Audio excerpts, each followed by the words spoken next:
Alright, did it do it? Alright. God, I forgot to put my shit on. Alright, I think it's still recording, right?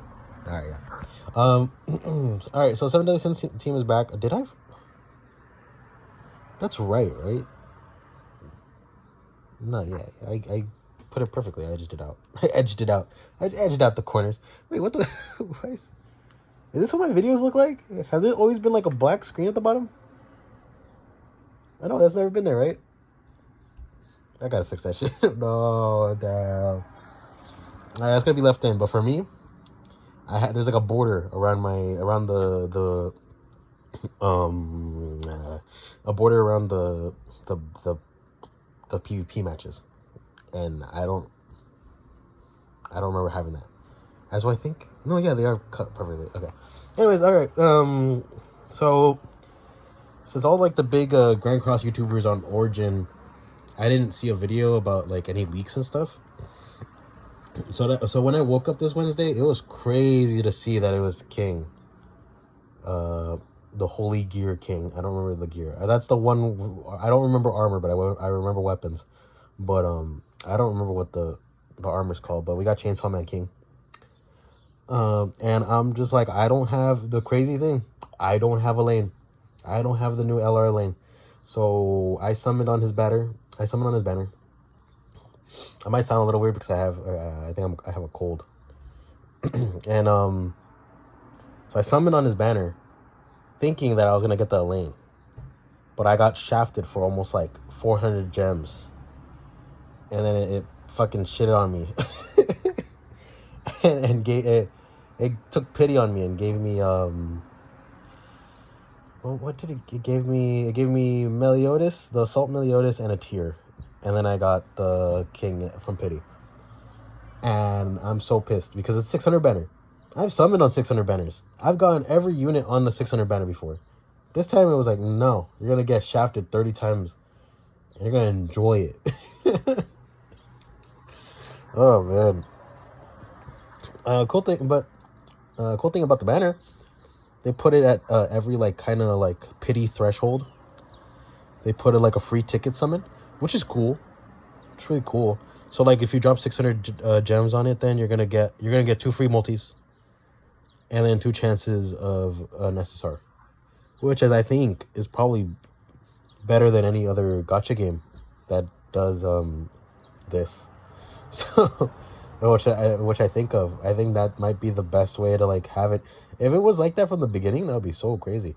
Instead of like just having, because from one multi-ticket, you have way more chances of getting more than one unit than just, oh, here's a free SSR. Like it's way better. And as well, it's on a banner that like nobody's gonna play. Like nobody's gonna summon on it. Nobody's gonna pay for tickets or anything like that. So like having an incentive where like, oh, you could get, if you do actually summon on it, you have more of a chance to actually get the unit 6/6 because you keep getting tickets. It's not a lot, but it's like, it's something, which is cool. But anyways, this new king, which is he's fully he's a light king, holy gear, whatever. Is a full fairy and giant support team DPS deal. Which I kind of suspected to be like a weird choice with Diane and with King Diane already. But you know, it's cool. Like it doesn't mean that like, oh, once they make a do unit of a unit, like they're not gonna be split anymore. So we could get a new Merlin and a new Escanor by themselves, and a new Meliodas and a new, well, like no shit, new Meliodas by themselves, or he's gonna be duoed with somebody else. But having a LR lane, that's something. As well, an LR within a month of each other almost. Because we just got Roxy like almost 2 weeks ago. And then here you go. LR lane. So like, are we finally getting like an LR every 2 weeks now? Please? Please? Like, come on. And they even gave out like, free LR tokens, which is cool. Though I don't think anybody's going to really choose LR Helbram. Unless you don't have the character. Like, you might choose them, so that's like free 100 tokens plus GP and box CC for the, like, if you don't have the character. But like, yo, sucks that I don't have a lane. And the thing is, like, I told my friend that like a rule. I'm not going to summon on banners unless I don't have 3 of the units on the banner. And that's also including the unit too. So that's on this banner. I don't have King, I don't have Elaine, and I don't have the Ragnarok Diane, the new one. So I'm like, oh, I'm going to summon on it. And it gave me every unit I have except those 3. Pissed. If I didn't summon on the, I think, what was it, like 2 banners ago? If I didn't summon on it, then I wouldn't have gotten Meliodas. I wouldn't have Meliodas for this banner. Which is whatever. But okay, here's the actual team that, like, you know, this King's actually built for. Which is crazy. Because this Lancelot, there's another team. This team gets blown up by me. But there's another team with this Lancelot that just blew up my King. And I don't know how the hell that happened. But the double damage was crazy. Yeah, okay, so what this King does, increase basic stats for fairies and fairies and giants, and increases his own max HP, which I believe based on how many of the applicable allies are on the team, which is cool. Starts the match with a stance counter. Crazy that they gave somebody a counter other than Meliodas and Cusack. Right? That's his name? Chandler. Other than Chandler. So there's hope for new units to get counters that aren't OCs. We would get an Ask Owner counter. That would be funny. And this counter is cool. I didn't understand what it was when I first read it. And I thought it was like... So at the start of the match on the passive, he starts with a level 2 counter, which is 120% damage based on diminished HP, which I didn't understand. I thought it does 120% of attack and then heals for 120% of diminished HP at the end of turn. But no, it's damage based on diminished HP, which is just like, I think, a cooler counter Meliodas, the SR version. So I think he has that, where he has less HP the more damage he does. And everything like that, without the crit. As well, he applies failing grade. So now everyone out here is getting a failing grade. With attack-related stats, negative 20% and plus 80% damage taken. Cool. Still don't get why we have 80% damage decrease and taken when 100% exists. And then it even says 100% doesn't do anything anyways, because of damage calculations for the game caps at 80. No matter what of anything, there will be an 80% damage cap, or there will be an 80% cap. So your own stats could drop down to 80%. They'll never go to 0, which I just don't get. I think, unless I'm like getting it wrong, I think that's how it works. So if you have like lifesteal that's 120, and then a character comes out that decreases it, it will not decrease under 80, I think. Unless it's just saying like it won't go under negative 80%. Which I think doesn't make sense either. Because that means you could have like negative 120. You could have 100. You could have negative 75 or 70 lifesteal. So you're just taking damage when you deal damage. Which would be a funny unit if they make that a unit where like, oh, if you deal damage, you actually take damage. Which is just reflect, but it's based on your lifesteal.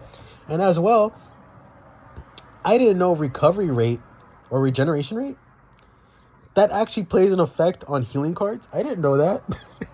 When I was fighting, Transcendent Skull and Haughty came out, and I don't know what it was. I was doing something, and it gave me like a debuff where like 100% regeneration rate down, no matter what. And I popped a heal, and it said like, oh, no recovery rate or something like that. And I was like, oh, that's cool. I didn't know that was an actual thing, because I never had 0% recovery rate or regeneration rate. But like coming up in big green text saying no. That's funny. It's different to the Infect, because Infect has like the white text saying no. But it's in kind of like a greenish, goldish color saying no. That's cool. But yeah, Skull and Haughty came out, which is like not bad. Deer is just the worst mechanical like game mechanics wise worst thing in the game, without even being bad, because then I played Deer when I understood it, and now I see it as like, oh, okay, it's just annoying. It's just annoying. But it's the same thing like with Deer at the end of the phases, when you're at the final phase and you have to go through the cycle like every time, like the game is it's artificially making you wait So you have to wait. So you have to wait like 4 turns until you could fully kill the deer. With Skull and Haughty, it has that. But since it's like a 3-phase thing, it doesn't feel annoying because you get to that 3rd phase so quickly. But like literally the 1st phase and 2nd phase, if anybody wants to do Skull and Haughty, it's really easy.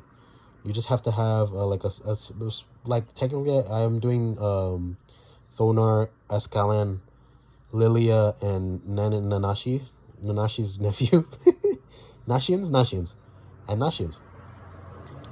Some people will change Lilia for Roxy, but I would take Lilia more than Roxy because Lilia has the ult decrease AoE, which is really good for consistency's sake. Because if you don't have Lilia, you have to have two gold Thonar ult decreases. Because phase 1 and 2 is about taking away their stances every time they apply its stance. You have to take it away, so you could deal good damage to the other enemy. And it's just like you 2 turns Haughty, and then you kind of could just wait, get Nashian ult for Skull because Skull applies a shit ton of debuffs. So you do need a Nashian ult to like give the debuff immunity. And then taking away the stance, you need Nashian stance too, stance takeaway. And so like every phase you get like a rank up from Thonar. It's like really good. But then you get to the final phase where they're both active, and then you don't need stances no more. And I kind of mess up. I go so fast through it that I still have Nashian's backup stance, and I forget to use that the last turn, because then I'm just using it for damage. It doesn't do anything, and it's not even that good. So the final phase of Skull and Haughty, they give themselves a damage suppression where it's like they can't get hit for more than 5% of their max HP, which sucks. But the way to take it off is you have to deplete 3 ultimate move gauges from them with a card effect, and it has to be I don't know if it has to be 3 all in one go or 1 at a time. But it's just better just doing all 3 in one go, because then you could fight that. You could attack them at that same turn. You also save Esclan and Lilia ults. You never use their ults. Only Thonar and Nashians until the final. When you wait, when they get 3 ult, you have to wait until they get 3 ult gauge, because you can't just like take it away from them immediately. It won't work. You have to wait until they get 3 ult gauge, like probably past the first turn on phase 3. This is probably better if I had a video of it, but I didn't do that. And doing it like this. So or is it my okay, so it's my thing. I don't know what it is. So yeah, you wait a turn, you pass a turn, you get your Nashian or Thonar ult just to have it. Just wait, and then once they both get 3 ult gauge, you hit them with the Lilia AoE infect, take away the 3 ult gauges. Double ult. If you have an Escanor AoE, use it. You could also use a single target, but don't use a bronze single target. Use a silver one. And even then, don't even use it. Just use the AoEs. Use Lilia AoE instead. If you have an extra Lilia AoE, use the deplete 3 ultimate deplete 3 ultimate move gauges first. Escanor, Lilia ult, and then the other AoE card. And then next turn, you could just clean them up with, like, Escalon single targets. And, like, I felt like it's not annoying. When I was doing it before, I didn't know you had to take away ult gauge. So I was just smacking them. I'm like, it's telling me, like, oh, you have to get sunlight and moonshine. Or whatever. Moonlight and sunlight. And then you could get all of dawn or something like that. And I'm like, well, how do I get it? Because it doesn't explain it to you. I don't think it explains it to you. Unless I didn't check phase 3 and it says like, oh, you have to take away ult gauge. But it doesn't tell me. It didn't tell me shit. And so I'm like, just keep smacking them until they die. And then I heard, oh, you need to use the ultimate decrease to like take away the suppression. And so then I was like, okay, I tried doing it with like Ragnarok team. So with Tyr and Freyr.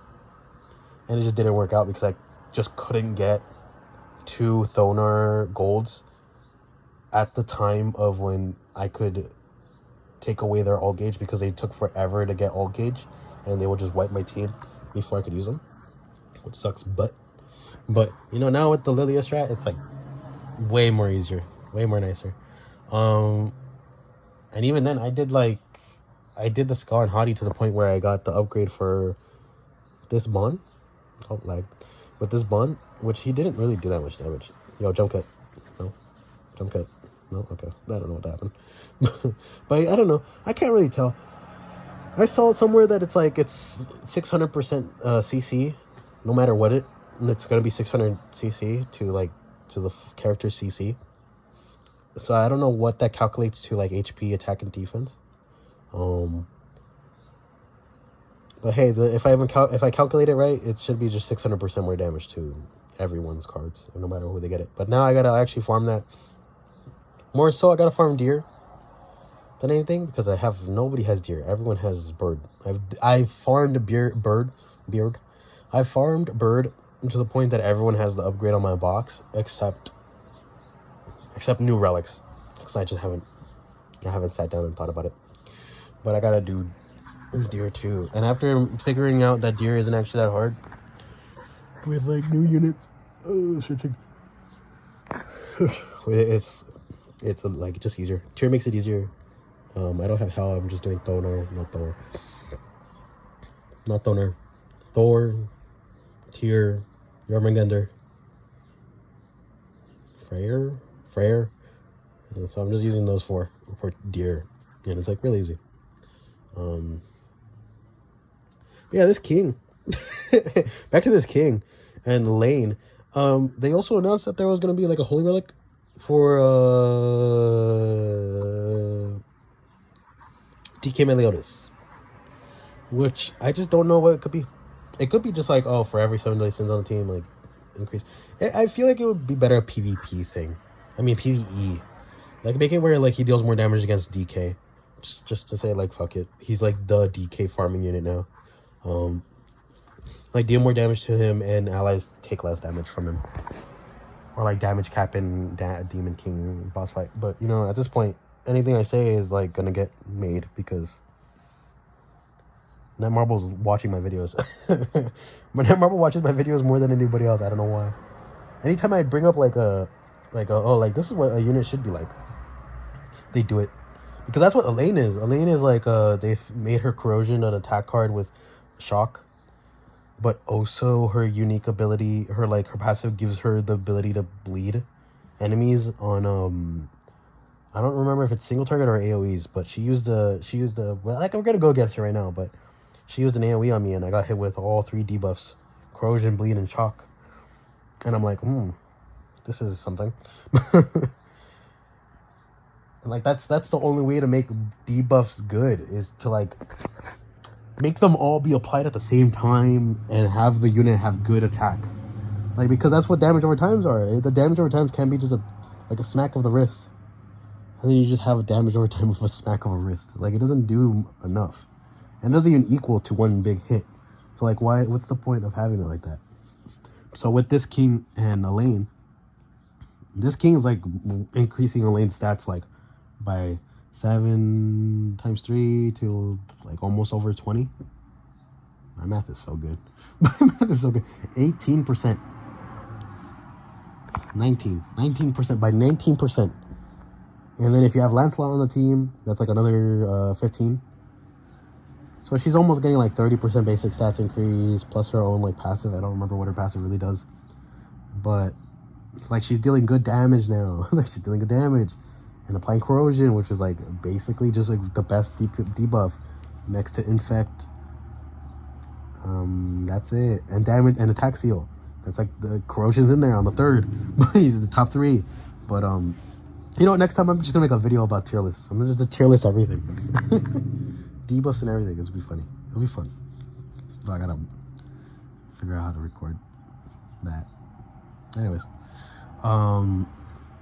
So yeah, and then applying bleed and shock and then having all that stuff. If they ever want to give this king a relic, it'll probably be based on debuffs, where like, oh, for every shock, corrosion, and bleed, increase allies' basic stats by 5% for each one. But that's just 15%. That's just 15, because it's like each one that's on the battlefield. Not each one, for each existing one, limit 3. So does that work? How would you word that? Because it's like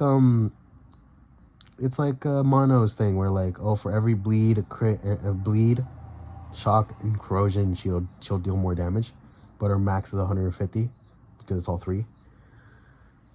What would that be? It was like for each. Is it just for each? For each bleed, booty fart, corrosion, increase basic stats by that amount. Limit 3 times? No. At some point, we're gonna get it. If there's ever a like, I don't know. They could. I don't know if they do Shangri-La Frontier as a collab. Does he use debuffs? I don't think he uses debuffs. Does he? To like get the edge on things, he like hurts himself more than anything. I don't know. If there's ever a character or a main character that comes out and Seven Deadly Sins does a collab with them, and it's like a debuff unit where it's like literally he applies every debuff ever: freeze, petrify, corrosion, stun, crit chance decrease, attack decrease, defense decrease, HP decrease, related stats, like everything. That would be a funny ass. Ignite, can't forget Ignite, Sunspot, Deep Wound, or whatever, Deep Slash, Deep Gash, or some shit. Like it just apply every debuff. That would be funny. Just seeing like 60 debuffs on a fucking, just seeing 60 debuffs on a unit. We kind of did get that with Ignite, being like Ignite not being something that is infinitely stackable. But it just doesn't work out with what it was, because it's not like fun where you could just keep applying Ignite. Like, no, it's like through game mechanics you could apply Ignite. But, you know, it's whatever. But having that many different debuffs on an enemy, that shit's funny. That would be funny. But this is the team. What the hell am I? This is the team I was talking about. He one-shotted my king. I don't know how. He just one-shotted him. I don't know. Here's Gothic trying his best. Hell yeah. But yeah, and then Lane, I think after this turn, the Lane uses the corrosion, her corrosion card, and just like wipes. I don't know how.